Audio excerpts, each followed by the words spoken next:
How many of you here were born after 82? Consider yourself very blessed. I have no fear of death anymore. You know why? Because I know I'll come back in a much more enlightened state, because I'll be one of you, and then one of the next generation, the next generation. I just got off the phone with a very amazing soul. His name is David. He's an astrologer from Mesa, Arizona. And I've talked and worked with him for quite a bit of time now. And he had something really special he wanted to tell me, so we spent this afternoon a bit of time. He recorded, he's going to send it to me, on woman and on the coming of the female age. We're in it now. It started 2010, and it's a critical time from now into 2024, where the female, or the moon aspect, not necessarily in a female body, but female consciousness comes to rule the world. Otherwise, the patriarchal society will basically take us under, because they just don't know. It's not their fault. They just still live in the Piscean age, where they just don't know. They don't know that if I win, you can win also. They don't understand non-competitive brings freedom to all. But this younger generation coming in, they're the entrepreneurs, they're not afraid, they're not on a competitive basis, they're doing it all differently than our forefathers did it. Even their barter system, their trade system, not just exchanging money, they're fearless ideas, they're not afraid to fail. They'll just go in and it'll keep ticking if we help them to keep ticking. One of the untickers is public schools, in a large sense, maybe not all. Advertising. What little girls think they have to be by 9 years old. Having sex, having their nails done, getting their hair blown, even contemplating Botox at 9, 10 years old. Because they watch too much of that poisonous tube. That's why I lean so much on the Waldorf school system. Homeschooling, where the values are really real, where nature is so prevalent. Go out, feel the grass, climb a tree. What I did when I was a kid, it wasn't on TV. Maybe that's why I'm 70 and I can do what I do and be who I am. If you watch these generations, they're either like this, or they're like this, or they're like this. They say they'll even text message if someone's in the hallway rather than to go to the hallway and look into their eyes. It's good. Technology is good because it's brought us together globally. But it needs to be watched. And you who are parents, teachers, grandparents, or even neighbors or relatives need to care and nurture. There really are tomorrows, and after today's talk with David, after imbibing myself in this book, I just realized it was laid in a pattern what I need to do, and I can't tell you what you need to do, but I need to be pioneering to help set the patterning for these tomorrows for these children.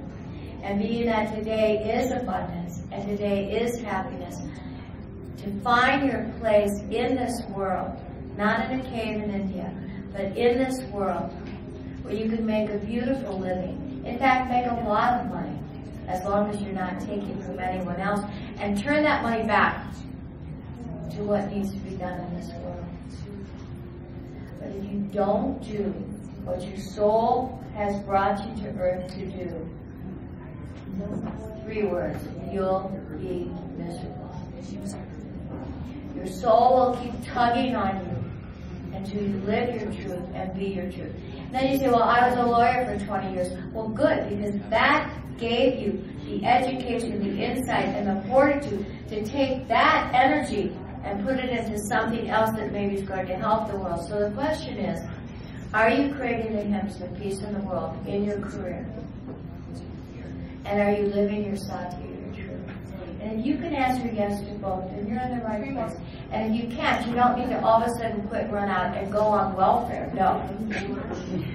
But you say, okay, creative force of this universe, Divine Mother, I'm not in my rightful place yet.